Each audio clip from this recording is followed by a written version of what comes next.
लवण। आज हम लवण का अध्ययन करेंगे, फिजिकल साइंस। देखिए, घर पर आप नमक का प्रयोग करते हैं, खाते हैं बिना नमक का स्वाद खाने में, पर आज हम इसके बारे में पढ़ेंगे। तो लवण है क्या, जिसे हम नमक या अंग्रेजी में साल्ट कहते हैं।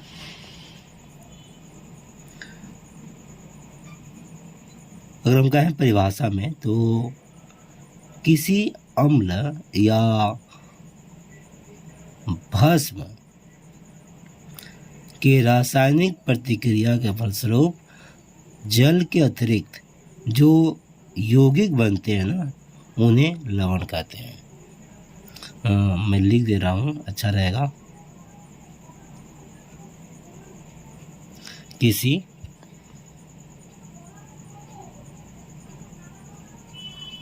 भस्म तथा अम्ल, दोनों है, भस्म या अम्ल। तो भस्म तथा अम्ल के रासायनिक प्रतिक्रिया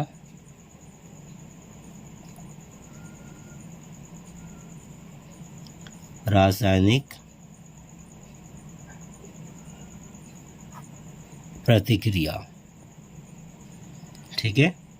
तो के फलस्वरूप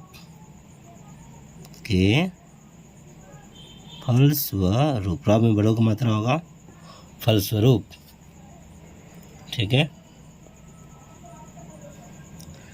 तो किसी भस्म तथा अम्ल, आप पहले अम्ल बोल सकते हैं, पहले भस्म, जो भी बोलना बोल देंगे।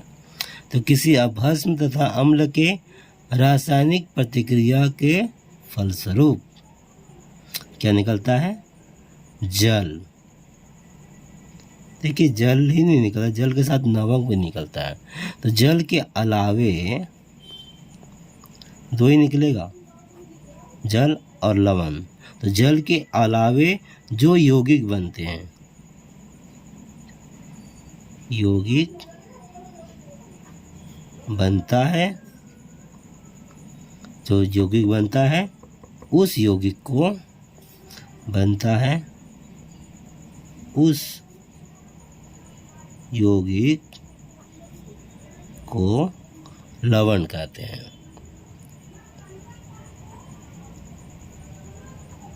तो हम समझ गए।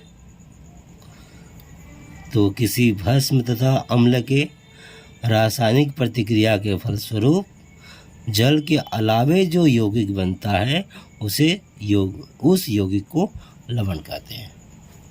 अब आगे हम उदाहरण में दिखा दें आपको। जैसे कि मान लीजिए सोडियम हाइड्रोक्साइड, ये सोडियम हाइड्रोक्साइड का है, ये क्षार है। इसके साथ अगर हम अम्ल की प्रतिक्रिया करें, ये भस्म है, भस्म के साथ अगर हम HCl, ये अम्ल का प्रतिक्रिया करेंगे, तो क्या उत्पन्न होगा? हमने कहा लवण और जल। देखिए, आपको मैं दिखा दूं कैसे करना है। देखिए, ये धातु है Na, इसके साथ Cl मिल जाएगा, अधातु Cl, तो NaCl हो गया, प्लस बचा क्या? H, 2 को और O, तो 2 को H का H2 और O हो गया। ये नमक है, साधारण नमक जो हम घर पर प्रयोग करते हैं, खाते हैं, और ये जल हुआ, तो हो गया। तो हम समझे, किसी भस्म तथा अम्ल के रासायनिक प्रतिक्रिया के फलस्वरूप जल के अलावे जो यौगिक बनता है, या जल के अलावे ये यौगिक बना, ये भस्म और अम्ल के रासायनिक प्रतिक्रिया के फलस्वरूप जल के अलावे जो यौगिक बनता है, उस यौगिक को अम्ल कहते, माफ कीजिएगा, लवण कहते हैं। ठीक है। अब क्या है ना, लवण की कुछ प्रकार है, सभी नमक को हम नहीं खाते हैं। तो लवण के प्रकार, अब लवण के कितने प्रकार हैं? तो 3 प्रकार हैं। एक हम ऐसे दिखा सकते हैं ट्री चार्ट में, तीन प्रकार, एक सामान्य लवण, ठीक है, दूसरा बोलेंगे अम्लीय लवण, अम्लीय लवण, और तीसरा को बोलेंगे भास्मिक, स है भास्मिक लवण। ये लवण के तीन प्रकार, सामान्य लवण, अम्लीय लवण और भास्मिक लवण, ठीक है। चलिए इन सब का परिभाषा उदाहरण भी देख लेते हैं। अम्लीय लवण, पहले हम सामान्य लवण से करते हैं। सामान्य, स है सामान्य लवण, ठीक है। सामान्य लवण क्या होता है, किसी अम्ल के,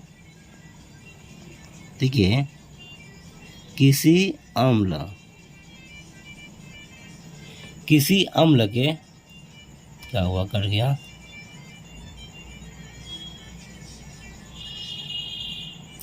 किसी अम्ल के हाइड्रोजन परमाणु, किसी अम्ल के हाइड्रोजन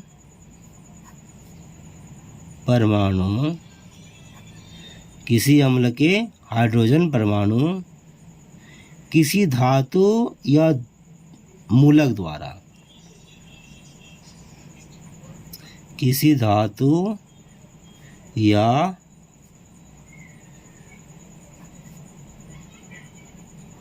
मूलक द्वारा, थोड़ा नहीं, आंशिक नहीं, पूर्ण रूप से, आंशिक नहीं, क्या,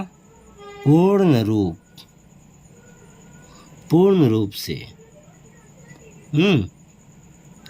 कैसे, पूर्ण रूप से प्रतिस्थापित होकर,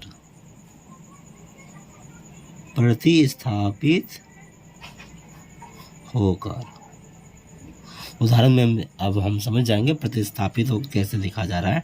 प्रतिस्थापित होकर जिस लवण का निर्माण करते हैं, जिस लवण को बनाते हैं, जिस लवण का निर्माण करते हैं, ठीक है, उसे या उस लवण को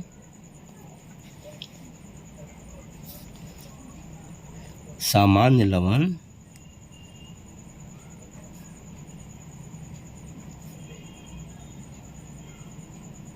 कहा जाता है या कहते हैं। तो किसी अम्ल के हाइड्रोजन परमाणु किसी धातु या मूलक द्वारा पूर्ण रूप से प्रतिस्थापित होकर जिस लवण का निर्माण करते हैं उस लवण को सामान्य लवण कहते हैं। इस उदाहरण द्वारा हम समझते हैं। ऐसा है, देखिए किसी अम्ल के हाइड्रोजन परमाणु, हाँ, हम यहाँ पर सोडियम को लेते हैं और अम्ल लेते हैं, हाइड्रोजन क्लोराइड अम्ल को ले लिए। सोडियम हाइड्रोक्लोरिक एसिड, ये जो दो है, यहाँ पर सोडियम, देखिए किसी अम्ल के हाइड्रोजन परमाणु, ये अम्ल का है HCl अम्ल का हाइड्रोजन परमाणु H, किसी धातु या मूलक द्वारा, देख रहे Na धातु है, पूर्ण रूप से प्रतिस्थापित होकर जिस लवण का निर्माण करते हैं, यहाँ पर क्या करेंगे Na, ये आप देख रहे हो Cl यहाँ आ जाएगा प्लस H। अब यहाँ पर रासायनिक समीकरण बनाएंगे। H अकेला नहीं होता, याद रखें, परमाणु के रूप में नहीं रह सकता, मूलक के रूप में रहेगा, तो H2 के रूप में रहता है। अब ये 2 है तो यहाँ पर क्या है, 2 करना पड़ेगा, तो 2 सामने कर देंगे, 2HCl हो जाएगा। तो 2HCl हो गया, यहाँ पर Cl अकेला है, यहाँ 2 करने के लिए सामने 2 करना पड़ेगा, 2NaCl, ये 2Na हो गया तो Na को भी 2 करना पड़ेगा, तो क्या हो गया 2Na प्लस 2HCl हो गया, और 2Na प्लस 2 HCl NaClH2। तो यहाँ पर देखिए NaClH2 H2 हो गया, Cl2 Na2, तो 2NaCl। ठीक है, इस तरह से बैलेंस कर देंगे हम। तो ये हो गया आपका नमक।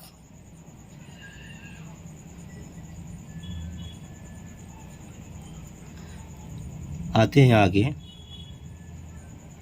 तो यहाँ पर क्या समझे हम, ये जो Na है वह क्या किया, ये जो धातु है, ये धातु द्वारा पूर्ण रूप से प्रतिस्थापित हो गया हाइड्रोजन का, ये अम्ल का हाइड्रोजन, अम्ल का हाइड्रोजन ये धातु द्वारा पूर्ण रूप से प्रतिस्थापित हो गया, दूसरी जगह पर चला गया। ठीक है, सामान्य लवण है। इस परिभाषा को अगर आप अच्छी तरह से याद कर लेंगे तो अम्लीय लवण जो है, अम्लीय लवण, इसमें भी ये आपको मदद करेगा। यहाँ पर क्या बदलेगा, किसी अम्ल के वही रहेगा, हाइड्रोजन परमाणु वही रहेगा, किसी धातु या मूलक द्वारा वही रहेगा, पूर्ण रूप से की जगह होगा आंशिक रूप से। क्या होगा, आंशिक रूप से, पूरा का पूरा हो गया प्रतिस्थापित होकर जिस लवण का निर्माण करती है उस लवण को अम्ल लवण कहते हैं। सिर्फ यहाँ पर आंशिक रूप से रहेगा, बाकी सब वही रहेगा। ठीक है, तो उतार दे रहा हूँ, समझ गए आपको क्या लिखना है।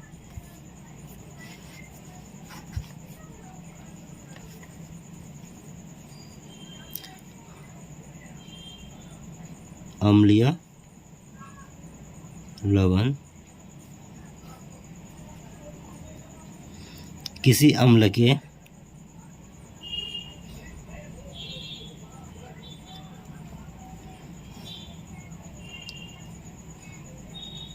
हाइड्रोजन परमाणु किसी धातु या मूलक द्वारा आंशिक, आंशिक रूप से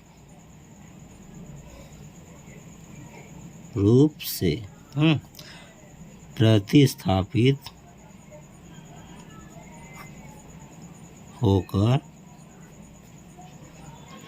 जिस लवण का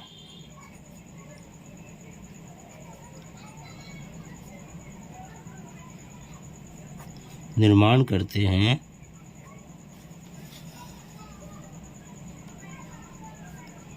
उस लवण को अम्लीय है, अम्लीय लवण कहते हैं। हो गया, इसका उदाहरण देख लेते हैं।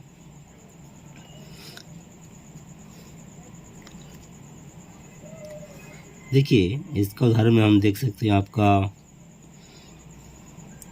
H2SO4 ये लवण है, और NaOH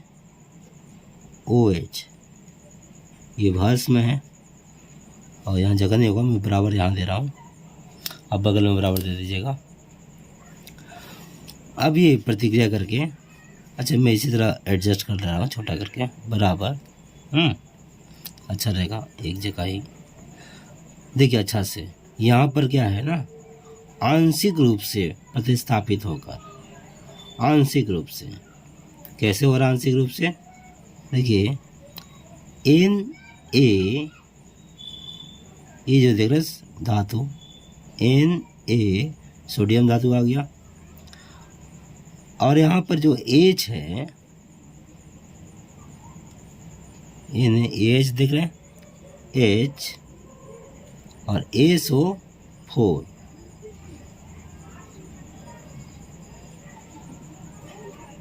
देख रहे हैं, ये पूरा का पूरा नहीं हुआ, आंशिक रूप से एक एच यहाँ चला गया, एक एच बच गया, एक एच एक एक 2 एच हो गया, तो H2 और जल का O, H2 बन गया। देख रहे हैं आप, आंशिक रूप से प्रतिस्थापित होकर किसी अम्ल के हाइड्रोजन परमाणु, ये अम्ल का जो हाइड्रोजन परमाणु है किसी धातु या मूलक द्वारा, यहाँ पर Na धातु है, इसके द्वारा आंशिक रूप से प्रतिस्थापित होकर, पूरा का पूरा नहीं गया, आंशिक रूप से गया। तो इस अम्लीय लवण का निर्माण होता है, ये अम्लीय लवण है, NaHSO4 अम्लीय लवण है। ठीक है, चलिए अब तीसरा जो है उसको भी कर देता हूँ। भास्मिक अम्ल है, सामान्य लवण समझ गए, अम्लीय लवण और भास्मिक लवण उसी तरह होगा। जो बदलेगा यहाँ पर किसी अम्ल के जगह लिखेंगे हम, यहाँ पर बदलेगा किसी भस्म या क्षार के, यहाँ क्या होगा, किसी भस्म या क्षार का, हम क्षार जानते हैं जो भस्म जल में घुल जाता है उसे क्षार कहते हैं, तो जो किसी भस्म या क्षार के यहाँ पर हो जाएगा, बाकी सब वही होगा। हाइड्रोजन परमाणु किसी धातु, यहाँ बदलेगा धातु या मूलक की जगह होगा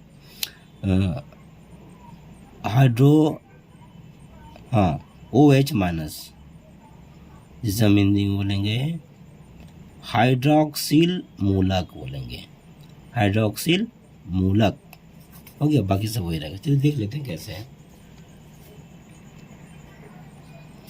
तो तीसरा जो है आपका भास्मिक अम्ल,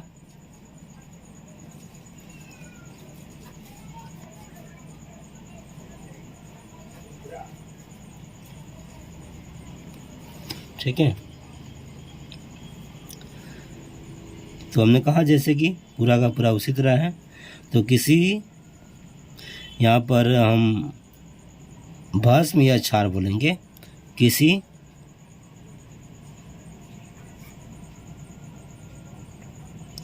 भस्म या क्षार, ठीक है, किसी भस्म या क्षार के हाइड्रोक्सिल मूलक, किसी भस्म या क्षार के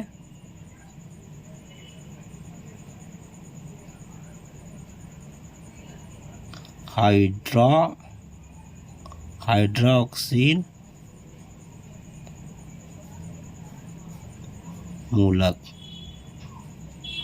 जैसे कि छोटा कोष्ठ OH माइनस, ठीक है, हाइड्रोक्सिल मूलक किसी अम्ल द्वारा, यहाँ पर अम्ल हो जाएगा, अम्ल द्वारा आंशिक रूप से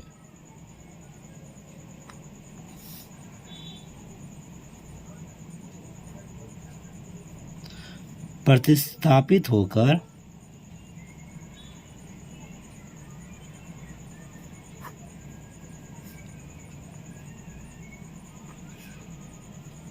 जिस लवण का निर्माण करते हैं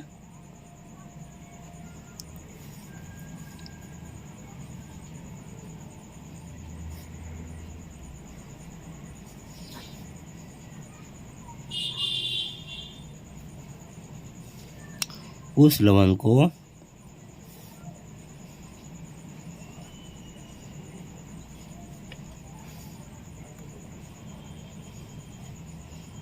भास्मिक, माफ कीजिएगा मैं यहाँ पर अम्ल कर दिया, भास्मिक लवण की जगह भास्मिक लवण कहते हैं। ये हो गया किसी भस्म या क्षार हाइड्रोक्सिक मूलक, किसी भस्म या क्षार के, किसी भस्म या क्षार के हाइड्रोक्सिल मूलक OH माइनस, किसी हाइड्रोक्सिल मूलक OH माइनस को बोलेंगे, किसी अम्ल द्वारा आंशिक रूप से प्रतिस्थापित होकर जिस लवण का निर्माण करते हैं उस लवण को भास्मिक लवण कहते हैं। ठीक है, उदाहरण मैं आपको दिखा दे रहा हूँ। यहाँ पर देखिए PbOH2 लेड हाइड्रोक्साइड है, इसके साथ नाइट्रिक अम्ल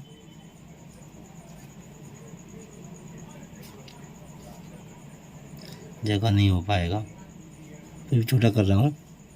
प्रतिकरण यहाँ पर क्या हो रहा है, Pb जो है OH देख रहे हैं, यह हाइड्रोक्सिक मूलक OH यहाँ पर 2 था पर आंशिक रूप से प्रतिस्थापित हुआ है Pb द्वारा, पूरा का पूरा नहीं आया है। हो गया, तो बचा कितना प्लस, इसके बाद प्लस देके लिख देंगे।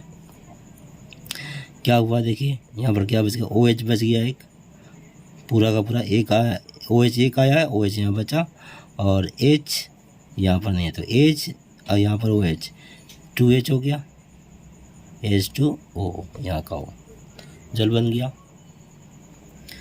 तो इस तरह से हमने देखा कि पूरा हुआ लवण के बारे में। उम्मीद है इस वीडियो के बाद लवण के बारे में आपको पूरा जानकारी मिल गया होगा।